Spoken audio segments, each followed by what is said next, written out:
Hi, welcome to HEXUS TV. I'm Parm. I'm here today with Tarinder to talk about Intel processors. Okay, this, as you might recognize, is Intel's Core i7, part of the Nehalem architecture that was introduced in November 2007, quite a while back, but this remains Intel's fastest desktop consumer processor. Tarinder, Intel wants to make this more accessible to the everyday consumer. How are they going to do it? Let's give it the processor. Let's go back a bit.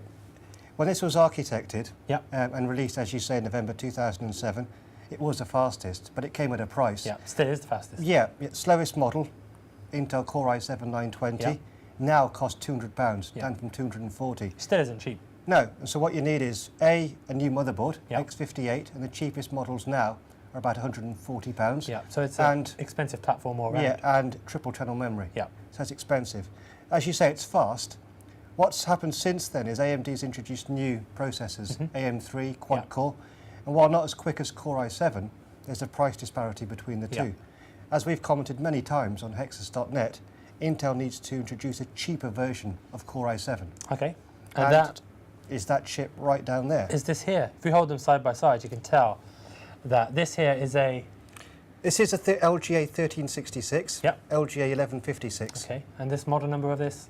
We can't say that just yet. Okay. If you turn it over, maybe eagle-eyed viewers can see it. Right, so you see it's much, much smaller. Yeah. That's neither here nor there, really. The main differences are that's got slightly less performance on a clock-for-clock basis. Reason being, it works with dual-channel DDR3. This one has triple-channel. This one's got what they call QPI, a faster interconnect with the system. That one's got DMI. And that one also, what Intel's done is trimmed off some of the features just to make it cheaper. So you've lost the third triple channel memory, a faster interconnect, and possibly hyperthreading. Okay. If we take a look down here, here's some supporting motherboards. These are all LGA 1156. That's right. Okay, if you look at them, they're all very clean layouts. Top one here, Gigabyte, Micro ATX.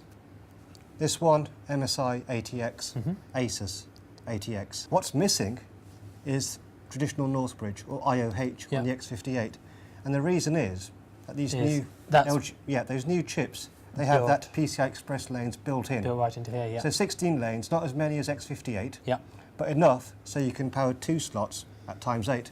Yeah, so it does limit SLI in crossfire configurations somewhat. To some extent, if you run very high-end cards, you might see a bottleneck.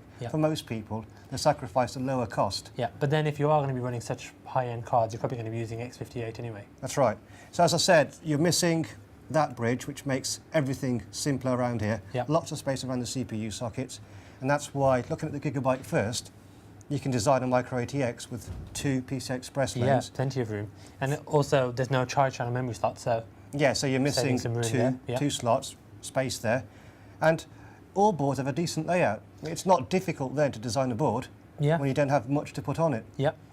That's going to be the cheapest. As I said, X58 is about £130, £140 for the cheapest.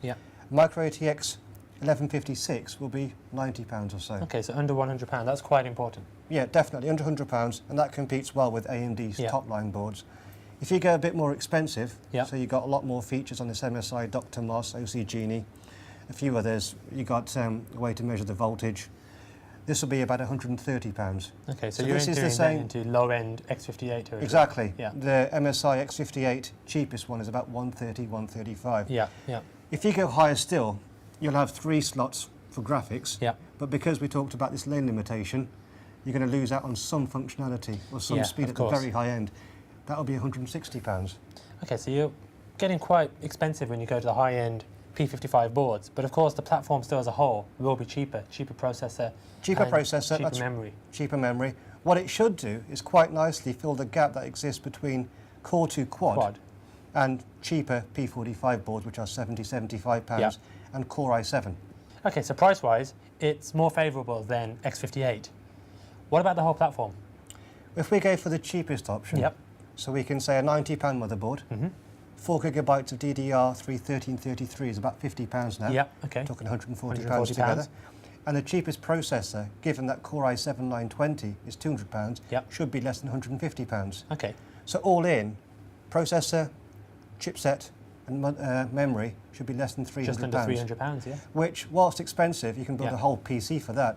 Isn't prohibitive. Okay, still quite quite a bit more than, let's say, an AM3 platform from AMD. Yes and no, because the most expensive AM3 chip will be £160. Yeah. A decent 790 motherboard's £120. Yeah. 4 gigabytes of memory, DDR3 1333 is the same thing. So I'd disagree. I'd say they're both very, very similar. Okay, so Intel's getting closer on the price. How they perform, we'll find out when the time comes.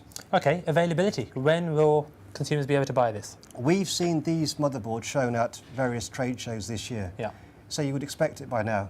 Intel's probably holding the boards back, or the chips back, to stop cannibalising x58 sales. Right, okay. But there's a fairly firm date of early September. Right. Once that happens, you'll see all these boards in the marketplace.